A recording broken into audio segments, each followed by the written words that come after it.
Assalamualaikum warahmatullahi wabarakatuh. Saya Syihabuddin. Terima kasih banyak kerana anda berada di channel YouTube saya, dan terima kasih banyak jika anda telah tekan butang subscribe. Kalau belum tekan butang berkenaan, tekan butang itu sekarang. Jika ada video-video yang bermanfaat, insya-Allah akan di feed YouTube anda. Baru-baru ni viral satu video berkaitan tentang seorang Tok Guru Baba Haji Ghazali Ahmad Al-Fatani yang menyebutkan satu kenyataan yang kita kata boleh bincang. Jom kita dengar dulu video berkenaan sama-sama.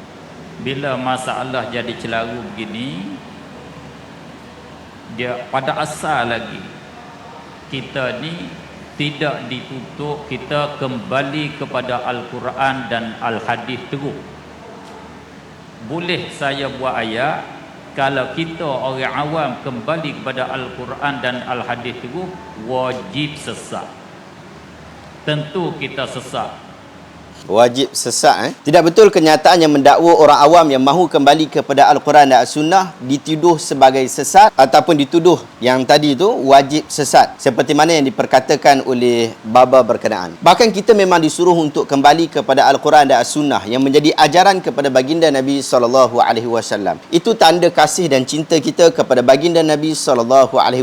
Bahkan ia menjadi syarat untuk amalan kita diterima. Allah Ta'ala sebut dalam surah Al-Kahfi ayat 110, "Faman kana yarju liqa'a rabbih falyamal 'amalan salihan wa la yusyrik bi'ibadati rabbih ahada." Sesiapa yang berhajat mahu bertemu dengan Tuhannya, maka beramallah dengan amalan kebaikan dan jangan syirikkan Allah dengan apa pun dalam beribadah kepadanya. Syekh Ahmad Farid dalam penulisannya berkaitan dua syarat penerimaan amalan. Beliau sebut perkataan falyamal 'amalan salihan di situ bermaksud beramal dengan mengikuti petunjuk ajaran Nabi Muhammad SAW, ataupun kita sebut dengan mutaba'atus sunnah. Manakala perkataan wala yusyrik bi'ibadati rabbih ahada pula membawa maksud keikhlasan. Dua sifat itu perlu ada, iaitu amalan yang bertepatan dengan sunnah, dan yang kedua adalah ikhlas. Tak boleh ikhlas sahaja, tapi amalan kita mereka-reka sendiri. Tak boleh buat juga amalan yang dah bertepatan dengan sunnah tapi ikhlas tak ada. Allah tak terima amalan jenis-jenis macam tu. Qala al-Fudail bin Iyad, akhlasahu wa aswabahu fa innal amal idza kana khalisan wa lam yakun sawaban wa lam yuqbal, wa idza kana sawaban wa lam yakun khalisan wa lam yuqbal. Al-Fudail bin Iyad berkata yang paling ikhlas dan yang paling tepat. Sekiranya amalan itu hanya ikhlas sahaja tetapi tidak tepat,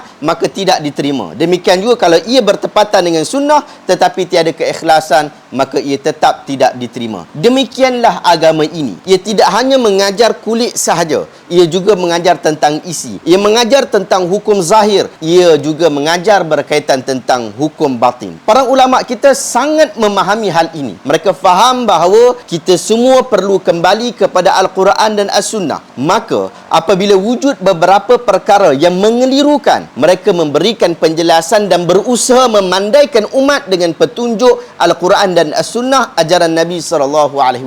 Mereka akan rujuk dan mereka akan teliti. Pun begitu, bukan semua perkara perlu dirujuk dan diteliti. Ada perkara umum yang sekali kita baca kita dah faham. Sebab itu kita tidak dilarang untuk membaca Al-Quran, untuk membaca hadis-hadis Nabi SAW. Tetapi kita disuruh pula untuk membaca Al-Quran. Bahkan dalam beberapa keadaan baca Quran tu jadi wajib. Di dalam Al-Quran menceritakan pelbagai perkara. Ada isu hukum hakam, ada kisah Nabi-Nabi dan orang-orang soleh. Ada juga cerita tentang keajaiban alam ciptaan Allah. Pada isu hukum hakam itu, ada yang sudah jelas seperti kefarduan salat, pembahagian harta warisan, kewajipan mentaati ibu bapa dan larangan bercakap tak elok kepada mereka dan sebagainya. Itu sudah jelas. Yang bab ni tak payah pening-pening cari syarah, tak payah nak rujuk susah-susah. Dia sudah terang, dia sudah jelas. Orang awam baca Al-Quran dan terus ikut, jangan risau. Orang tak sesat, yang ni dah sangat jelas. Boleh ikut, boleh baca, boleh faham sendiri, tak ada masalah.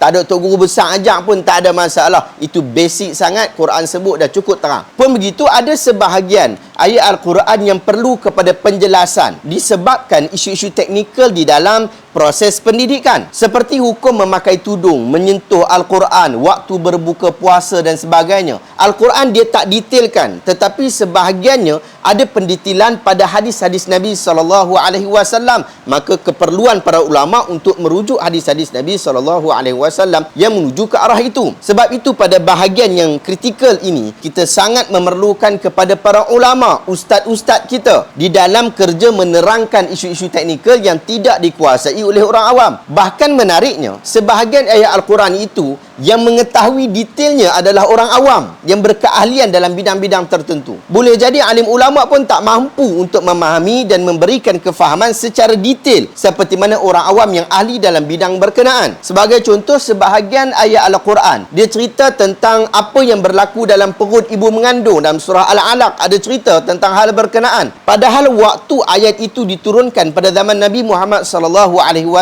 belum ada pengetahuan yang mendalam berkaitan isu itu. Ahli sains menggunakan pelbagai alat yang tak dikenali oleh para ulama bagi mengenal pasti proses yang disebutkan di dalam Al-Quran. Pada hari ini, pembuktian yang mereka lakukan telah dimanfaatkan di dalam tadabbur ayat-ayat Al-Quran. Apabila mereka menerangkan tentang proses berkenaan, agama ini akan terasa begitu lebih indah. Kita akan sebut lebih kuat, Masya Allah, berbanding jika ia disebut oleh para ulama aliran agama. Sebab itu kita tak pelik betapa ramai orang yang memeluk Islam dengan hanya dia baca Al-Quran terjemahan sahaja. Mereka tak wajib sesat, tetapi ia memberi hidayah kepada mereka. Betapa banyak kali ketika kita membaca kisah-kisah para nabi dan orang saleh di dalam Al-Quran telah menyebabkan kita mengalirkan air mata dan menangis. Sedangkan kita tidak baca atau talaqi pun tadabbur ayat-ayat berkenaan, tak baca tafsir, kitab-kitab tafsir pun berkaitan tentang hal berkenaan. Tak ada tok guru pun kita baca yang kita rujuk terhadap ayat-ayat berkenaan. Oleh itu saya tak setuju apabila seseorang yang alim seperti Baba dalam video tadi menyebutkan bahawa kalau orang awam kembali kepada Quran dan Sunnah terus, wajib sesat. Saya tak setuju. Bahkan kempen kita adalah kita semua kena kembali kepada Al-Quran dan hadis dengan disiplin yang betul. Ya,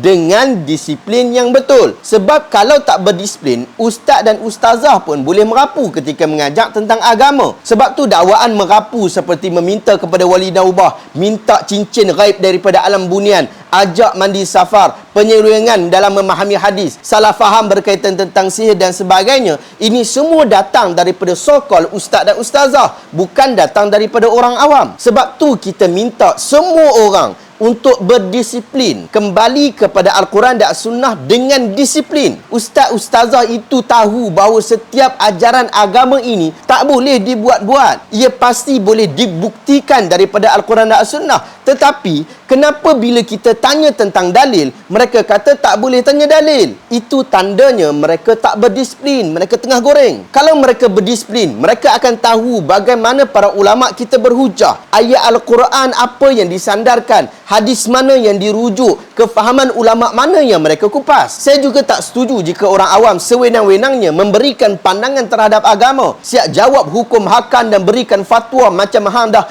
mengaji dengan ulama besar-besar. Mereka boleh berkongsi ilmu yang mereka belajar, berikan pandangan yang telah mereka sahkan, tetapi semuanya mesti mengikuti disiplin ilmu orang awam, iaitu menukilkan daripada sumber yang boleh dipercayai. Saya juga tak setuju jika ustaz-ustaz berterusan mengeksklusifkan ilmu Al-Quran dan As-Sunnah kepada diri mereka sendiri. Orang awam cakap Quran dan Sunnah, sebut dalil, sebut hadis, mereka tak suka. Kalau mereka, semuanya mereka borong. Kadang-kadang hadis palsu pun mereka borong. Tetapi dalam tempoh yang sama, mereka lah yang tidak amanah dan tidak teliti dengan ilmu. Dalam kitab Asy-Syama'il Muhammadiyah, Al-Imam At-Tirmizi merekodkan Ibn Sirin berkata, "Hadzal haditsu dinun fanzuru amman ta'khuduna dinakum." Hadis ini adalah agama, oleh itu lihatlah daripada siapa kamu mengambil agama kamu. Ustaz dan ustazah, sebahagian yang kita sebut tu sebenarnya tak salah. Kita pun faham, ia tak salah. Saya juga faham. Boleh jadi baba kita tadi tak mahu orang awam sesuka hati menyebutkan bab agama dengan sekadar berpandukan kepada teks Al-Quran dan As-Sunnah sahaja. Sedangkan disiplin ilmu Islam itu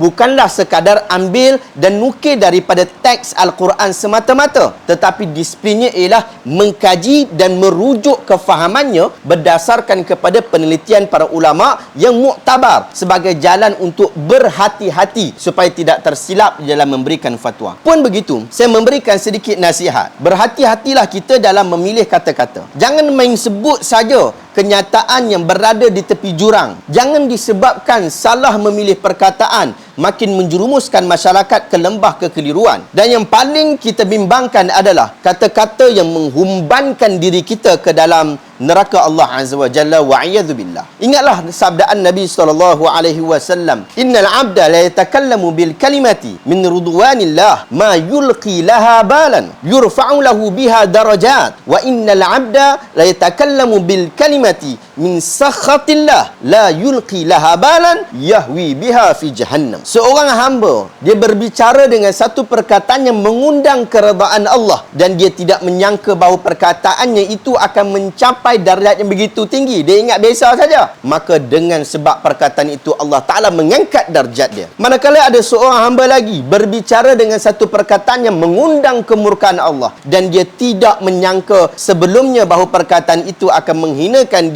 dirinya sedemikian rupa, maka dengan sebab perkataan itu Allah humbankan dia ke dalam api neraka. Hadis ini sahih riwayat Imam Ahmad. Saya nak ajak anda untuk kembali kepada Al-Quran dan Sunnah. Kita kempen sama-sama untuk menjaga ketulinan agama ini. Saya nak ajak anda, jom kita baca buku Inilah Islam yang Semestinya Difahami, karya Syekh Ali At-Tantawi. Kita baca Talbis Iblis yang ditulis oleh Ibn Jauzi rahimahullah. Kita baca 100 sunnah yang hampir dilupakan. Kita baca Al-Wafi Syarah Hadis 40 Imam Nawawi rahimahullah. Semua buku-buku ini adalah untuk anda membacanya. Saya dan tim telah terjemahkan buku-buku ini kepada bahasa Melayu Malaysia. Ia adalah tulisan para ulama yang berkempen untuk kita memahami agama dengan neraca Al-Quran dan As-Sunnah. Saya juga cadangkan anda untuk miliki dan khatam kitab-kitab hadis yang kami sudah terjemahkan. Ada buku Bulughul Maram dari Fiqh Al-Hadis oleh Imam Ibn Hajar Al-Asqalani. Ada kitab Umdatul Ahkam yang ditulis oleh Abdul Ghani, Syekh Abdul Ghani Al-Maqdisi. Ada kitab Syu'abul Iman yang terkenal tulisan Al-Imam Ibn Qayyim Al-Jauziyah. Ini adalah ringkasan